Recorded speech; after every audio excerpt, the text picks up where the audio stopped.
در حدیث صحیح رسول اکرم صلی الله علیه و سلم است که اونمو قسم که یهود به 70 چند طبقه شدن و نصارا به چندین طبقه تقسیم شدن، امت ما هم تقسیم میشه. نگفته کافرا، نگفته کافرا، اینجا متوجه باشین، نگفته که کافرا به 70 چند بخش تقسیم میشه. کافرا خب فرقه هاشون زیاد است. گفته کسایی که امت ما هست، ادعای اسلام میکنن، کلمه میخوان، اینا به 70 چند گروه تقسیم میشن. و چرا به 70 چند گروه تقسیم میشن؟ اینمی است که گروه ها زیاد میشه، افکار زیاد میشه، اندیشه ها زیاد میشه، مکاتب دینی و فلسفی و گپا زیاد میشه و امت رسول اکرم صلی الله علیه و سلم 70 چند طبقه میشه. امیال بالفعل اگر شما مثلا در شهر کابل هستیم، باور بکنین امیال ما در داخل پوهنتون 70 چند طبقه مردم ما امیال میشناسم که تقسیم شدن. هیچ کس نمیگه من کافر هستم یا من مشرک هستم یا من بیدین هستم، لکن وقتی که اگر در لابراتوار قرآن و سنت او را پرتی، باز ای از دایره دین مبرایه، مسلمان نیست. از این خاطر رسول اکرم صلی الله علیه و سلم این فرموله هم بیان کرد که امی گروه ها کلشان در دوزخ میرن، کلشان در دوزخ میرن مگر یک گروه که او کدام یکی هستن، یک گروه یا یک طایفه که او مطابقت از قرآن و مطابقت از سنت رسول الله صلی الله علیه و سلم. اعوذ بالله من الشیطان الرجیم. بسم الله الرحمن الرحیم. برادر محترم، در هفته گذشته ما شما درباره بخش دوم توحید که در سابق خوانده بودیم که یکی توحید به 3 بخش است، یکی توحید ربوبیت بود، توحید افعال الله بود، و دومش توحید الوهیت و سومش توحید اسما و صفات. و در توحید الوهیت خلاصش اول رو تعریف کردیم در هفته گذشته و گفتیم که الوهیت از کلمه اله گرفته شده و بت پرستا همو بت های خود آلهه می گفتن. جمع اله چی هست؟ آلهه. و اله کسی را میگن که او را ذاتش عبادت میکنن و قوانینش تطبیق میکنن. و در اصطلاح علما باز الوهیت به این شکل بیان کردیم که یگانگی الله در تمامی عبادت ها. یعنی وقتی که یک انسان میگه من مسلمان یکتا پرست هستم، ای باید به وحدانیت الله چه قسم ای میتونه یکتا پرست باشه که تمامی عبادت ها را خاص بر الله بکنه. از این خاطر تمامی عبادت ها بر الله انجام داده شود و تشریع تمامی قوانین که هم به شکل اعتقادی به او باور داشته باشه و هم به شکل عملی. و باز امی بخش های این تعریف که برادرها هم پلشان اشتراک کردن، تشریح کردن، گفتیم که مثلا میگه یگانگی الله در تمام عبادات، این چی معنا میده؟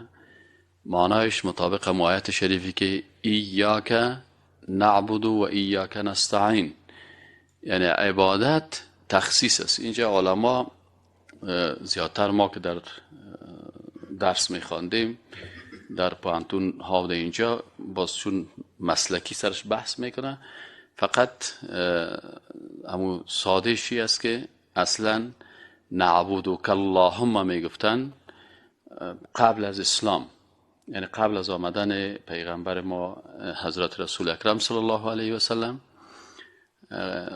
امو پیروانه که میفتن ما پیروان ابراهیم علیه السلام هستیم، اونا میفتن نعبدک اللهم، ما عبادت میکنیم تو را پروردگارا. وقتی که آیت قرآن آمد که این گپ از اونا را درست نیست. چرا؟ در مسئله عقیده بعضی نقاط بسیار دقیق است. شما احیانا مثلا یک نفر در سیستم موتور، یک انجینیری که مثلا در تکنیک موتور یا در تکنیک تیاره کار میکنه، یا کسی که انجین تیاره را بسته میکنه، اینالو بسیار تارهای نازک داره که تارها باید با هم نصب شه. شما کدام وقت رادیوتان شکسته باشه یا رادیو را باز بکنین، بسیار تارهای خرد و کوچکی است که این سیستم از زیر یکی رو دیگه نصب میکنه. کسایی که انجینیر هستن، کسایی که مکانیک هستن، اینا خوب میفهمن. در عقیده عین گپ است. بسیار تارهای نازک است که او رو باید انسان اگر نفهمه از پیشش عقیده میره. از این خاطر اهمیت عقیده در امی هست که مثلا حالا شما اگر یک کس رو ببینید که این انجینیر است، این انجین طیاره را بسته میکنه، هر کس نمیتونه. این کسایی میتونه که اونا مثلا 4 سال 5 سال مثلا 12 سال مکتب خوانده، 4-5 سال انجینیری خوانده، بالاخره ماستر از، بالاخره دکترا داره در اون رشته خود، او از اونمود تارهای دقیق بلد می باشه.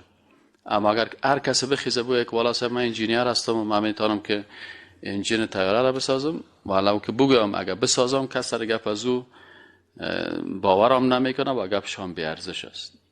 مسائل عقیده اسلامی اینا متر است، ولی متاسفانه در کشور ما، در دیگه کشورها خو مدیده مقدر نیست، لکن در امی افغانستان و در پاکستان و در هندوستان و در اینجا که است، اینجا دیگه امی رشته عقیده در دست هر کس است. هر کس فتوا میده، هر کسی مثلا یک حلقه جور کرده، هر کسی مثلا 200-300 نفر گرد خود جمع کرده، هر کسی یک گروپ ساخته، هر کسی یک سازمان ساخته و او را به دین نسبت میده که متاسفانه اکثریت از چون در حدیث صحیح رسول اکرم صلی الله علیه و سلم است که اونمو قسم که یهود به 70 چند طبقه شدن و نصارا به چندین طبقه تقسیم شدن، امت ما هم تقسیم میشه. نگفته کافرا، نگفته کافرا، اینجا متوجه باشین، نگفته که کافرا به 70 چند بخش تقسیم میشه. کافرا خو فرقه هاشون زیاد است. گفته کسایی که امت ما هست، ادعای اسلام میکنن، کلمه میخوان، اینا به 70 چند گروه تقسیم میشه. و چرا به 70 چند گروه تقسیم میشن؟ اینمی است که گروپ ها زیاد میشه، افکار زیاد میشه، اندیشه ها زیاد میشه، مکاتب دینی و فلسفی و گپا زیاد میشه و امت رسول اکرم صلی الله علیه و سلم 70 چند طبقه میشه. امیال بالفعل اگر شما مثلا در شهر کابل هستیم، باور بکنین امیال ما در داخل پوهنتون 70 چند طبقه مردم ما امیال میشناسم که تقسیم شدن. هیچ کس نمیگه من کافر هستم یا من مشرک هستم یا من بیدین هستم، لکن وقتی که اگر در لابراتوار قرآن و سنت او را پرتی، باز ای از دایره دین مبرایه، مسلمان نیست.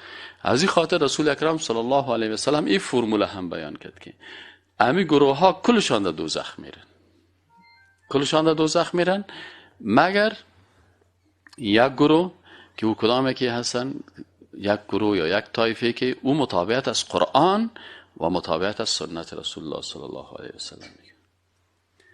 و مطابقت از قرآن و سنت به این معنی نیست که بسیاری کسات لفظاً فکر میکنن والا سر ما مطابقت از قرآن و سنت میکنیم. نه خیر، مطابقت از قرآن و مطابقت از سنت رسول اکرم صلی الله علیه و سلم به شکلی که قرآن و سنت وقت بیتی و بفهمی. یعنی کسی میگه والا سر ما پیروی از قرآن میکنم و پیروی از سنت میکنم، پرسانش کنی که آیا تو کدام حلقه قرآن درس خواندی؟ نه والا صاحب نخواندم. از احادیث رسول اکرم صلی الله علیه و سلم خبر داری؟ نه والا صاحب ما وقت نداشتم. این است ما درس عقیده داریم، خیلی بیاین روزای جمعه اینجا درس عقیده. والا استاد ببخشید ما یک ختم بود، والا صاحب یک شیرینی خوری بچه کاکایم بود، والا صاحب ببخشید یک جنازه بود. یعنی از عقیده کده بر از اینا این چیزا. از این خاطر چطور عقیده را بفهمم، در حالی که عقیده اونم تارهای کوچکی داره که باید این تارها را کلش انسان بفهمه تا ای که خدا در این شرایط فساد و فتنه که واقعا 70 چند گروه تقسیم شده اند در اینجا خدا نجات بده. اینجا صاحب من خودم در پانتون میبینم کسایی هست، افکار هست، اندیشه های هست، مردمای هست که صاحب سهل کنی یعنی که به بسیار سادگی یک جوانه که او آگاهی نداره او را به راه غلط میبرن. از همین خاطر رسول اکرم صلی الله علیه و سلم میگه که چی میشه تو وقتی میای در جهان، خب رسول اکرم صلی الله علیه و سلم از دل خود گپ نمیزد. این میگه و ما ينطق عن الهوى ان هو الا وحی یوحى. و ما ینطق عن الهوى ان هو الا وحی یوحى. برش وحی شد که چون قرآن دوامدار است دیگه، کتاب نمیه، اینمی احادیث است تا روز قیامت، اینمی کل جزئیات برش بیان میکنه که یک نفر صبح مسلمان میباشه دیگر کافر میشه، دیگر مسلمان میباشه صبح کافر میشه. چه قسم؟ یعنی بسیار ساده است. مثلا ما کسی رو دیدیم که دیگر شام کتما نماز خوانده، خوب انسان یک تا پرست و موحد، ساعت 11 بجه شب همین اینترنت ها خوب قوی میشن، در اینترنت خوب قوی شده، این سایت پیدا کن، این سایت باز کن، این سایت باز کن.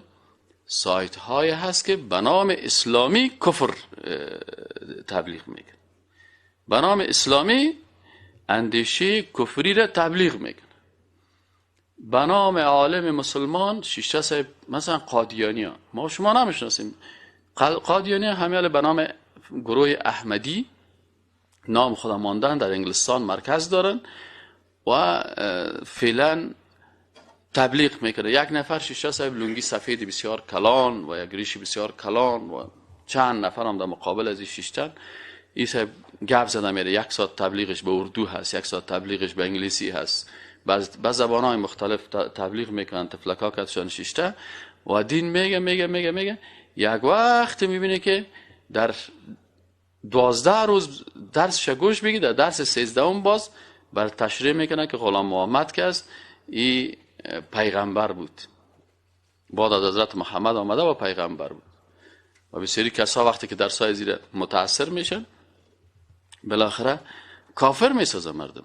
از این خاطر بسیاری سایت ها هست که مثلا یک نفر وقتی که میره شیطان پرست است، بعضی کسا هست مثلا حالا فعلا کریستیان نصرانی ها هستن به اشکال مختلف، این حال گروپ های مختلف کار میکنه. از این خاطر یک نفر صبح مسلمان میباشه دیگر کافر میشه، از این خاطر خطرش است. چرا؟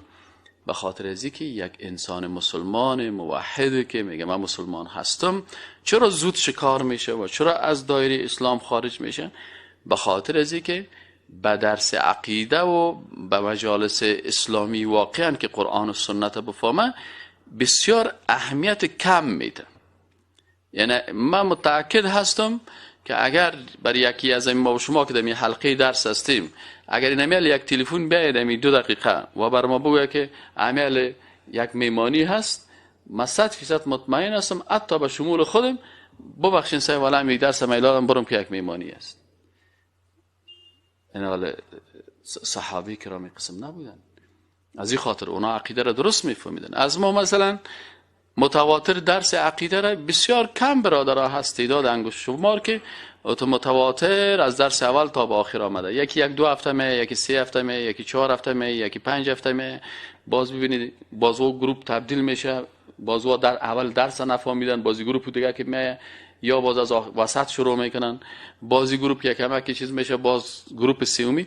به این شکل متواتر ما نتانستیم که حتی یعنی اگر امکاناتش می بود و علاقمندی خوب می بود در زمستان، در 3 ماه زمستان آدم یک کورس 3 ماهه عقیده را می گرفت، از 8 صبح شروع میکرد تا 12 بجه، در اول بهار میتونستی خوب آمد یک انسانی که تمام جزئیات عقیده را بفهمی. یعنی مشکل در اینجاست، والا که به این خاطر در حالی که وقتی که من میخوانم عقیده را بسیاری چیزها را خود ما بسیاری وقتا و مشکلات مبتلا بودیم. خود ما چون دمی جامعه زندگی میکردیم، من همیشه میگم برای دوستان، چون ما دمی جامعه زندگی میکردیم، اینمی جامعه ما بزرگ شده بودیم و اونم قسمی که عادات و رواج مردم بود، ما هم با اینمی عادات با امی رواج ها مبتلا بودیم. باور بکنین که خودم در حالی که از صنف 14 مدرسه دارالعلوم عربی کابل فارغ شده بودم و در حالی که در منطقه امام مسجدام بودم قرآن غلط میخواندم. پس آن که وقتی من پوانتون درست خواندم بازو فهمیدم من قرآن ما غلط میخواندم. ما خدای چند سال اگر نمازم دادیم قرآن با غلطی هایش دادیم و اینمی الان بسیاری کسای هستن که نماز غلط میدن، حتی لفظ قرآن درست نمیفهمن. با وجود از اینکه از صنف 14 مدرسه اول نمره فارغ شده بودیم، با وجود از این هم نمیفهمیدیم که موسیقی حرام است. چون در یک جامعه عقب مانده ای که انجینرش هم عقب مانده است، دکترش هم عقب مانده است، مدرسهش هم عقب مانده است، پوهنتونش هم عقب مانده است، ریش سفیدش هم عقب مانده است، بزرگش هم. وقتی که یک جامعه عقب مانده شد، در هر بخش عقب مانده است، در هر بخش عقب مانده است. وقتی که جامعه پیشرفته شد، بعد از او میفهمی. حالا یک نفر از به نام پروفسور گرین میگه ای از انگلستان مسلمان شده. یک روز من یک کلیپ 5 دقیقه‌ای زیر شنیدم، یک فهم درست از اسلام بخی من درک کردم. سبحان الله، این انسان بسیار پیشرفته و بسیار عالم و دانشمند است. اگر کافر هم بود خب کافر پخته بود، حالی که مسلمان شده مسلمان بسیار پخته است. وقتی که گپ میزد باور بکن ما بر خود صفر دادم. ما نام خدا ملا میمونیم و نام خدا استاد میمونیم. این یک سوال کردن، گفتن درباره مسلمانای یعنی طرفای پاکستان افغانستان، علیکم السلام، پرسان کرده که مسلمانای افغانستان و پاکستان نظر چی است؟ گفت ما یک وقت پاکستان رفتم، گفت من بیخی دلم از اسلام از این مسلمان‌ها سیاه شد. گفت هر کدامش ببینی که در قبرها مصروف هستن، در زبانش میگه لا اله الا الله، نیست هیچ کس قابل عبادت، نیست هیچ کس قابل عبادت. و اونجا میره سجده میکنه به قبر، سجده میکنه. میگه من یار وقتی که دیدم تعجب کردم این چه قسم مردم است. اونجا میگه دکان شیشه خوب ریش و کلان آجی صاحب، در پالیش یک داره عکس ماندگی است، کلان عکس است. ایوازه که نام الله رو در بالای سر خود بانه یک عکس مانده، این عکس فلانی شخصیت است. ایوازه که گپ الله را بگویه کتش پیشینی، ایوازه که بگویه الله تو میگه و رسولش تو میگه ولا فلانی تو میگه. اینی گفت اونمو چیزی که ما در کریستیان وقتی که ما کریستیان بودیم، وقتی که آیت قرآن میگه اتخذوا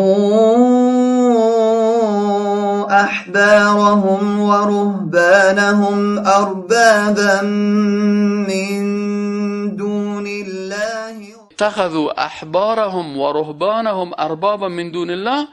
گفت ما وقتی که کریستیان بودیم، در وقت مسیحی بودن و نصرانی بودن خود، گفت ما امی پاپ خدا و کشیش فادر میگه یا ما گرفته بودیم برام چی؟ این پاپ و کشیش ما یا ما خداهای خود جور کرده بودیم. چه قسم خدای خود جور کرده؟ می قسم قرآن میگه اربابن خدایان جور کردن. میگه چه قسم جور کرده بودیم؟ میگه به خاطر از اینکه وقتی که اونا حلال الله را حرام می ساختن، وقتی که الله میگه در کتاب میگه شراب حرام است، پاپ میگه no problem you can drink، میتونی بنوشی. میگه ما گفتیم خلاص، وقتی که پاپ گفت که you can drink خلاص است. وقتی که کشیش در قرآن در کتاب ما میگه که مرد با زن جنس مخالف ازدواج بکنه، لکن وقتی که کشیش میشه اونجا استاد میشه که امروز کلیسای لندن فیصله کرد که همجنسگرایی no problem. میگه پس ما گرفتیم یارا خداهای خود ساختیم. گفت قرآن میگه، ولی برعکس ازی گفت متاسفانه این سیستم the same system در بین مسلمان ها هست. این گفت مسلمان ها هست، مسلمان به قبر سجده میکنن. خب what is the difference between بگوان بین بگوان یا بت که بت پرست او را پرستش میکنن و بین این قبر که قبر پرستی را پرستش میکنن؟ چی پرستش است؟ این قبر پرستش میکنه، او بگوان پرستش میکنه. او را باز میگن او بیچاره بت پرست است، تو من دیگه بسیار خوب مسلمان هستم. این که قبر پرستش میکنه، در اطراف قبر طواف میکنه، تارکای قبر صاحب میگیره تمام روز، ایواز که یا الله بگه یا قبر جان میگه. اینی هم میگه من مسلمان هستم و اوندوی بیچاره کس بازونو میگه نه والا تو اوندوستی، تو بت پرست هستی. امو کاره که اگه اوندو کرد او بت پرست شد، امو کار اگه مسلمان کرد بازو بسیار خوب آدم هستن. از این خاطر این حالا چرا؟ به خاطر او کسی که در اروپا و امریکا مسلمان میشه وقت خدا برای دین میته، وقت خدا برای دین میته، وقت خدا به زبان عربی میته. وقت زبان عربی را فهمید، یک نفر زبان عربی را فهمید قرآن درست میفهمه. وقتی که زبان عربی را نفهمید که هر قدر دیگرها برش تفسیر میکنن، گاهی پشت از او میره، گاهی پشت از او میره، گاهی پشت از او میره، یک دنباله رو است. اما وقتی که او وقت میگه من خودم عربی رو یاد گرفتم، خودم مال عربی میخوانم، خودم قرآن وقتی که میخوانم میفهمم، و وقتی که انسان تدبر بکنه در قرآن بدون شک که این انسان به حق میرسه. اینی هست سر مشکلی که مسلمان ها در بین خود دارن. از این خاطر برادرای عزیز و محترم، اینجا وقتی که ما درس الوهیت در هفته گذشته چیز کردیم که یکیش گفتن که یگانگی الله در تمام عبادات، اما در کشور ما تو نیست متاسفانه. تمام عبادات، کل عبادت ها چی معنی ایاک نعبد پیشتر براتون گفتم که مشرکین میگفتن نعبدک اللهم، پروردگارا تو را عبادت میکنیم. قرآن گفت نه نه نه نه، این قسم باید بگه که ایاک نعبد. سعی که چقدر فرق دقیق در بینشان است. چی فرق است در بینشان؟ نعبدک اللهم، الله را عبادت میکنیم. ایاک نعبد، خاص الله را عبادت میکنیم. یعنی مشرکین میگفتن که والا ان سالتهم من خلق السماوات والارض، وقتی که از مشرک پرسان میشد که من خلق السما، از ابو جهل، از ابو لهب، از امیه ابن خلف و امثالهم پرسان میشد که والا ان سالتهم من خلق السماوات والارض، خالق آسمان ها و زمین کی هست؟ لا یقولون الله. حتما حتما حتما، لام توکید نون توکید ثقیله، یعنی سه حتما میگفتن که بله بله بله الله هست خالق آسمان ها و زمین. خب وقتی که الله خالق آسمان ها و زمین هستن، پس چرا پیش از این بت ها میری؟ میگه این بت ها ما را به الله قریب میسازن. ما روسی هستیم پیش بت میریم، ما شرمنده هستیم پیش از این بت میریم، باز این ما را به الله قریب میسازن. خب و باز میگفتن که ما نعبدهم الا لیقربونا. ببین امی که پیش بت میرفتن و این وسیله میگرفتن، سعی که چقدر قرآن دقیق بر ما این تعبیر میتن که وقتی که میرفتن پیش بت ها چی میگفتن؟ اعتراف کردن که ما عبادت میکنیم.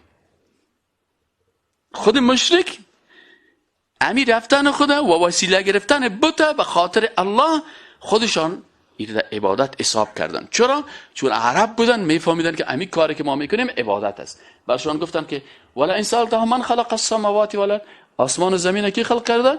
لا یقولون الله، میگن که الله خلق کرده. خب خیبه بت ها چرا میرین؟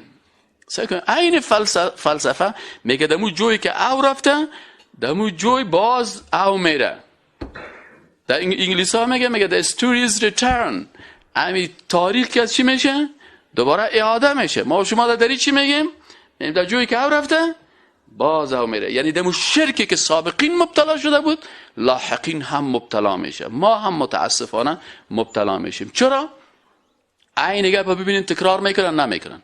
مشرکین با وحدانیت الله باور داشتن، به اینکه خالق آسمان ها و زمین الله هست باور داشتن، لکن در پالوی باوری که به الله داشتن، چون یا از دین ابراهیم علیه السلام پیروی میکردن، بدعت بت پرستی و پرستش قبرهای اولیاء و قبرهای پیغمبران ایره هم داشتن. از این خاطر رسول اکرم هم گفت که لعن الله الیهود و النصارى، لعنت الله نازل شد بالای کی؟ بالای یهود و نصارا. چرا؟ اتخذوا قبور انبیائهم مساجد، قبرهای پیغمبران خود سجدگاه گرفتن. او بت پرستا برای بت خود سجده میکردن و این اهل کتاب به قبرها سجده میکردن. مردم حبشه به قبرها سجده میکردن. از این خاطر رسول اکرم صلی الله علیه و آله برای ما بیان کرد که این لعنت الله سرشان شد. و آخرین نصیحت های رسول اکرم صلی الله علیه و سلم امی بود که دعایش بود که میگه اللهم لا تجعل قبری وثنا، پروردگارا قبر مرا بت نگردانی، قبر مرا مثل اونمو قبر بت پرستا نگردانی، قبر بابا نانک که مردم برای در اطراف از او طواف بکنن، در گرد از او بگردن، بر از او نظر بتن، برام از او قربانی بکنن، در گرد از او میله بگیرن، در گرد از او میتایی توزیع بکنن، اشتکای خدا ببرن در بین از او پرتن و این کارایی را بکنن. گفت پروردگارا قبر مرا مثل از اونها ور نساز. دعای رسول الله صلی الله علیه و سلم قبول شده و یگانه قبری که در دنیا الحمدلله بت نگشته قبر رسول اکرم صلی الله علیه و سلم. در دیگه قبرها برین سجده هست، در قبر رسول الله صلی الله علیه و سلم سجده نیست. در هر قبر برو مثل بت واره در اطرافش چی است؟ طواف است. هست نیست؟ اکثریت.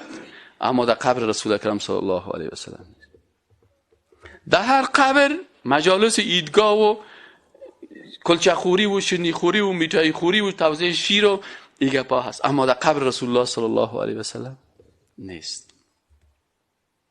الله دعای رسولش قبول کرده. پس فرق بین ایاک نعبد و نعبدک اللهم چی هست؟ اونا میگفتن که نعبدک اللهم، یا الله ما تو را عبادت میکنیم که تو خالق هستی، تو رازق هستی، لکن عبادت از این بت‌ها را هم میکنیم. این بت‌ها را برای تو وسیله میسازیم. آیا وسیله ساختن بت‌ها برای الله و وسیله ساختن از این مخلوقات برای الله عبادت است؟ قرآن میگه که خود بت پرستا میگفتن که بله عبادت است. ما باید عقیده خود از قرآن بگیریم. کلمات قرآن کلمه به کلمه ما نعبدهم. ببینید بت پرستا چی میگفتن؟ ما چه ذات رحمان رحیم است. از زبان بت پرست برای ما درس میگیره. میگه گوش کن. بت پرست میگه چرا پیش بت میری؟ میگه من خب بت پرستش نمیکنم. چرا پرستش از بت میکنی؟ چرا برای رکوع میکنی؟ چرا برای بت نظر میبری؟ میگه لیقربونا. اینا دوستای خدا هستن. دوستای خدا ما را به الله نزدیک میسازن.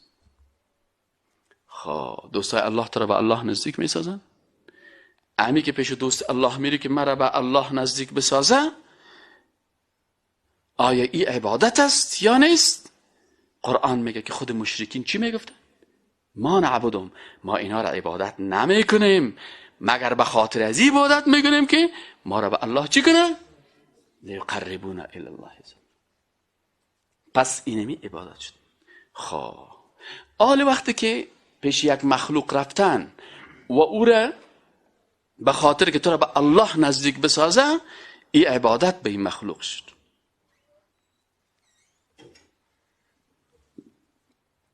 وقتی فرمول یاد گرفتین، ما که براتون میگم که عقیده مهم است، فرمولاش یاد بگیرید.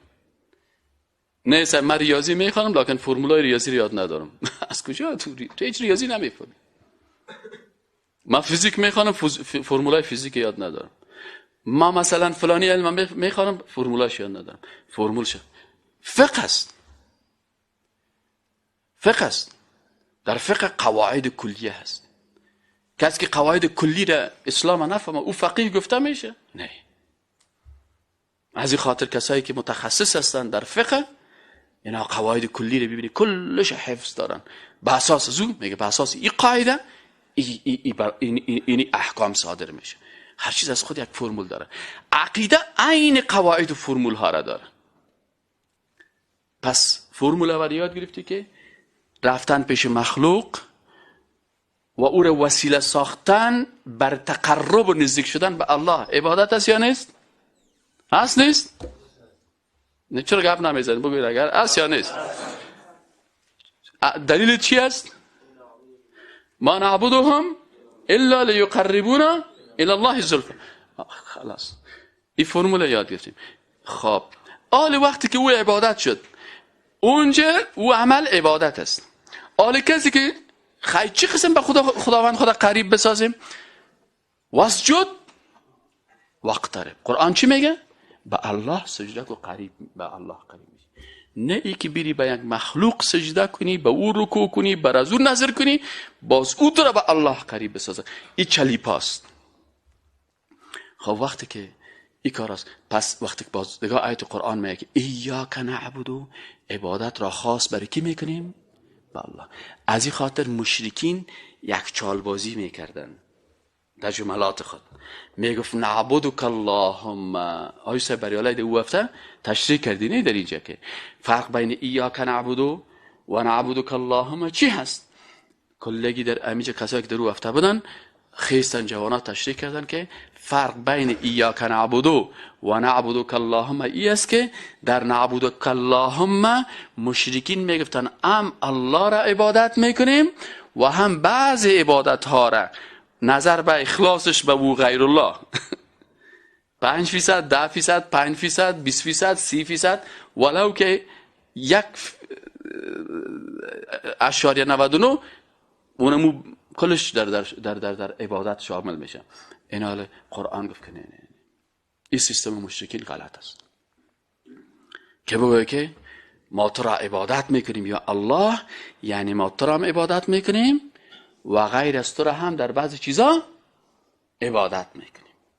نظر خدا برای بت میبریم، نظر خدا به این صاحب قبر میبریم. چرا میبرین قریشیا؟ میگه به خاطری که یا ما را به الله چی میکنه؟ نزدیک میکنه. قرآن گفت که نه ایاک نعبدو بگوین. چی بگوین؟ چی معنی ایاک نعبدو؟ ایاک نعبدو خاص پروردگار. چرا خاص میگی؟ ها؟ چرا خاص میگی؟ اون برادر شما بیا اینجا.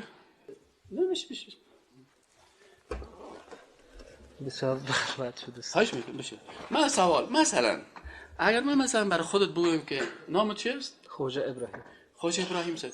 اگر من بگویم که مرد این بین کل اینمی کسایی که درست آمدن خاص تو را من حیث دوستم قبول میکنم، از گفت من چی میفهمی؟ چرا کلمه خاصه برام گفتم؟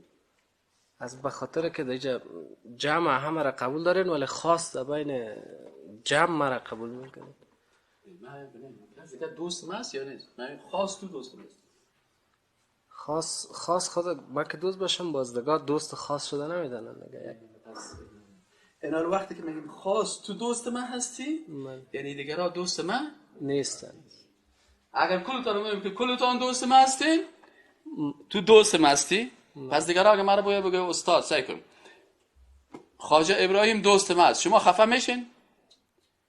خفه میشین؟ چرا خفه نمیشین؟ چرا شما هم دوستای من هستین؟ این هم هست. اما اگر بگیم نه خواجه ابراهیم دوست من هست خفه میشین یا نمیشین؟ چرا؟ شما رو چی کردم؟ شما دوست من هست. پس اینال این خاص دوست من شد. اینال بفرمایید تشکر. اینال کلمه خاص وقتی که اونا میگفتن که نعبدک اللهم متوجه شدین؟ نعبدک اللهم یا الله تعالی عبادت میکنیم. خاص نامد اینجا. یعنی یک بعضی عبادت ها رو برای تو میکنیم و بعضی عبادت ها رو برای کی میکنیم؟ برای لات و منات و هبل و از این خاطر در بین مشرکین هیچ انتقادی نمیشد که اگر کسی برای هبل نظر میبرد. اما وقتی که ایاک نعبدو آمد کمر لات و منات و هبل و 360 بود چی شد؟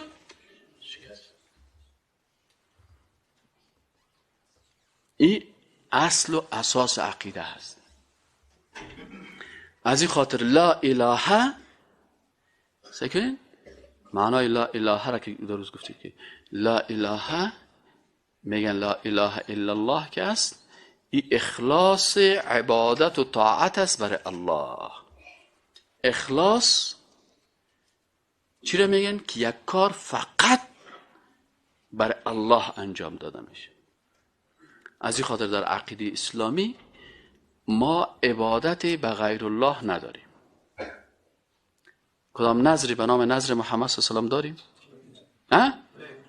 نیست. در کل جهان اسلام بریم میگه نظری به نام نظر محمد صلی الله علیه و سلم نیست. اما ما در افغانستان نظر بهار داریم یا نداریم؟ بهار خالق است یا مخلوق؟ نظر چلتن داریم نداریم؟ نظر سخیجان داریم یا نداریم؟ نظر پیر بلند داریم نداریم؟ نظر شالالا جان داریم که برای دیگه پخته میکنیم یا نداریم؟ داریم نداریم؟ خب آیا اینمی نظرها با ایاک نعبدو موافق است یا در تکر؟ چند فیصد مردم میره میفهمه؟ چرا 10% میفهمه 90% دیگه نمیفهمه؟ به خاطر که در درس‌های عقیده 10% مردم اشتراک میکنن. صحیح است نه؟ در درس عقیده چند فیصد مردم اشتراک میکنن؟ 90% دیگه را در کجا بردن؟ خنده بازار، لوده بازار، ستاره بازار، سگ بازی، یا اینا صاحب کلاه را سعی کنی و قواره را سعی کنی و کمرش را سعی کنی. در پالیش که سعی میکنی که من میگم البته شما میگن در ضعیف است، من میگم البته پالوی از گاو روان است یا سگ؟ میگه نه به این قواره ای که در سگ روان است. محیط را به درس عقیده میم یگان دامت پیش روان است. سبحان الله این مسلمان است. این حالی چطور میتونه عقیده خدا که روز جمعه که روز جمعه روز مقدس است پیش مسلمان یا نیست؟ روز شنبه پیش کی مقدس است؟ پیش یهودیا شنبه است. یوم سبت پیش نصرانی ها چی است؟ نصرانی روز یک شنبه طرف کلیسا میره. خوب فکرتون بگیرید. نصرانی روز شنبه یک شنبه کجا میره؟ فرایدی از وقت است روز یک شنبه است. صحیح است نه؟ سنده. خب یهودی‌ها روز شنبه کجا میرن؟ به طرف عبادتگاه خود میرن. مسلمان روز جمعه کجا میرن؟ نه، 10% طرف مسجد میره، 90% دیگه کجا میرن؟ اینا چطور میتونه که از عقیده اسلام از این خاطر مخالف ترین انسان با عقیده توحید اینمی 90% است. مخالف ترین طبقه اینمی 90% است. در حجم حاجی صاحبای افغانستان که بری، حاجی امریکایی آمده، حاجی امریکایی چی میگه؟ از این پرسان کردن، یک بچه جوان است، نو مسلمان شده، از او پرسان کردن که وقتی تو در مدینه منوره آمدی چی چیز دیدی؟ ایش اشته و گریه میکنه. چرا گریه میکنی؟ گفت وقتی که من در بقیع رفتم، بقیع المرقد، وقتی که میگه من در اینجا رفتم، در بقیع المرقد دیدم که این صحابه بزرگوار اسلام که تاریخ بشریت تغییر دادن، جهان به شکل جدیدش نورانی ساختن. قبرهای از یا چقدر متواضع هست. ظاهرا چقدر متواضع هست. یک چند تا سنگ است در سرش افتادگی. این مرقد عثمان رضی الله عنه است. میری قبر حمزه را در بین شهدای احد سل میکنی که یک چیز آینی در گردش گرفتن، لکن قبرهایشان بسیار ساده و متواضع، لکن تاریخ بشریت تغییر دادن. انسانهای موحد که بیرق توحید به کل دنیا رساندن. این یک بچه که جوان امریکایی میگن. از ما چی میکنه؟ از ما سعی کنم تو باش که از ما چی میکنه حاجی صاحب؟ دیدیم دو تا حاجی صاحب شیشتن اود به دیگهش مشوره میته، میگه که والا من میخواستم از همین قبرستان یک مشت خاک بگیرم. بازگه چی میگه؟ تو بیشی هم تو خبه کردن که اونو پولیسا نبینید. اونجا نفرای امر بالمعروف دارن، نه نفرای امر بالمعروف نبینید که باز نمیمانید. ای آجی سابقه دار که چند سال 6-7 مرتبه عشق کرده دیگه، او در خاک خوری و تو را خوب رسیدن. ای 7 مرتبه‌ای به این 9 مرتبه‌ای درس یاد میده.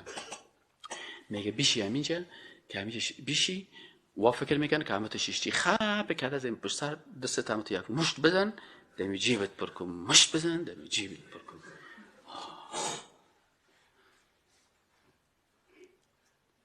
این یکیش. او طرف دیگه که است در امو بین امی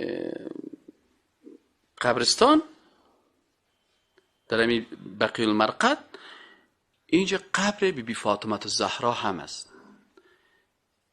یکی دیگر را دیدم، من دیگه تو میفتم بشنم یا چی میگن دیگه. دیدیم که یک نفر 7-8 نفر را جمع کرده، 8-9 نفر گرد جمع هستن. این خودش که خوب همت فیشن خوب دیگه همت قبای جور از دیگه. من نمیفهم که 10 ملاست یا 15 ملاست یا 20 ملاست، یک تخلص هم داره. ای چی کرده سه؟ ای در 15 نفر جمع کنم افتم باش. ای چی میگه که اگر کدام گپی باشه، ای دیگه پت کرده دست خدا گرفته دیگه برشان میگه والله ما شما را خدا و پیش نمیمانه که دو همونجا همی سر قبر بی بی فاطمه همی دعا را بکنیم دیگه بیاین که همیجا شروع کنیم. بازی که اونمو دعا خوانده میری دیگه چه پت تو سلام میکنه باش نفر امر بالمعروف در جان ما نبیه. چی میگه ای فاطمه ای که تو دختر رسول الله هستی، ای فاطمه که تو کل مشکلات مشکل کشا هستی، ای فاطمه که تو کل حاجت ها را حاجت روا هستی، ای فاطمه که چطورکایی هستی، ای فاطمه. ای بی فاطمه الزهرا را باور بکنین که چیزی که صفات خالق بود بررسی داد. و پت و این بیچاره دا 15 نفر بیچاره بیخبر از دین یاد کرد آمین آمین. سبحان الله. این اگر ای همه قدر میفهمید که ایاک نعبد و ایاک نستعین، اینمی اله عبادت خاص برای توست. استعانت، یکی استعانت و کمک در مسائل مادی هست که توان بشر میرسه. ما کسی میگم آیسه بریاله مرد این موتر کتم کمک و تا شهر برسان، این در قدرت آجی بریاله است. اما با گویم آجی بریاله هم خدای نخواسته فوت کرده باشه بهم در پیش مردش آیسه برمخ یک بچه بتی آیسه در مردی خودم سر ما خنده میکنه، میگه والا استاد تو چندان عقیده نداشتی عقیده تو هم تک و تک شده، ناق ما را بازی داده بودی، این چی میگی؟ ایناله مشکل چی است در اینجا؟ مشکل از اینا در ایاک نعبد و ایاک نستعین.